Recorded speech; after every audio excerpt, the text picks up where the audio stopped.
সারা দেশে মব সন্ত্রাসের যে সন্ত্রাস সৃষ্টি করে যে আপনার আইন শৃঙ্খলা পরিস্থিতি অবহিত করা হচ্ছে এবং মিটপুরে পরিকল্পিতভাবে আমাদের যুবদল কর্মী সোহাগকে হত্যা এবং বারোয়াকালীতে আমাদের যুবদলের বারোয়াকালী শাখার সাবেক সাধারণ সম্পাদককে সন্ত্রাসী দ্বারা চিহ্নিত সন্ত্রাসী দ্বারা জামাত শিবিরের চিহ্নিত সন্ত্রাসী দ্বারা যে হত্যা করা হয়েছে সে হত্যার বিরুদ্ধে আজকের এই প্রতিবাদ মিছিল ছিল, বিক্ষোভ মিছিল ছিল।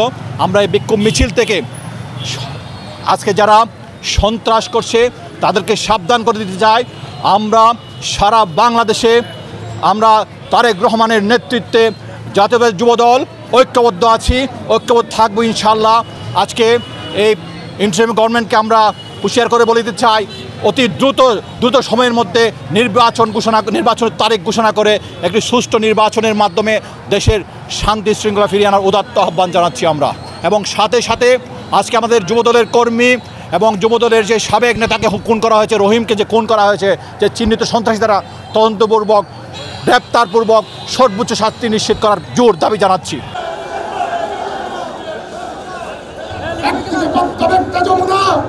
জুলাই কালো বাপের না, এই জুলাই একদিনে সৃষ্টি হয় নাই।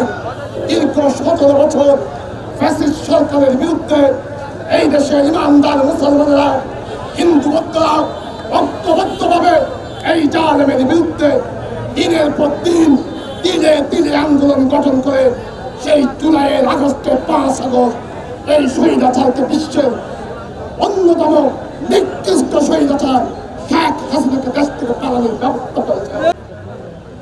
আজকে আমার মামা, আমার 7 মামার মধ্যে সবচেয়ে ছোট মামার হত্যার প্রতিবাদে আজকের এই সমাবেশে উপস্থিত সকলের প্রতি কৃতজ্ঞতা প্রকাশ করছি। আমি বলছি, রহিমউদ্দিন সিকদারকে কেন হত্যা করা হয়েছে? টার্গেট কিলিং এর মাধ্যমে।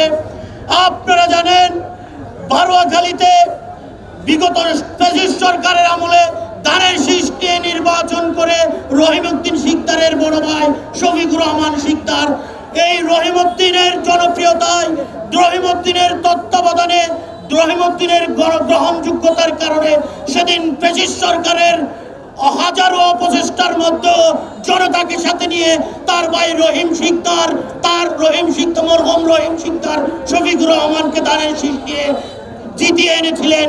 তারা জানতো সামনে নির্বাচন, রহিম সিকদারকে যদি বেছে রাখে তাহলে সেই ধানের শীষকে সে আবার জয় করবে। তার এই ফলশ্রুতিতে টার্গেট কিলিং করে এই রহিম সিকদারকে হত্যা করেছে।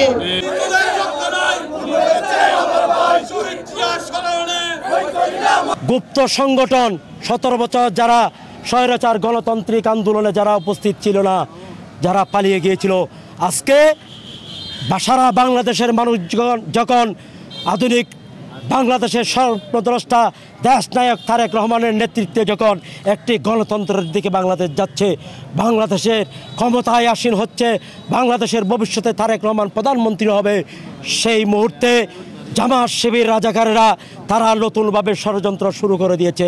এই ফ্যাসিস্ট আওয়ামী লীগের বিরুদ্ধে আমরা লড়াই সংগ্রাম করে আজকে এ পর্যন্ত বাংলাদেশ জাতীয়তাবাদী দল বিএনপি মাথা উঁচু করে দাঁড়িয়ে রয়েছে সসম্মানে।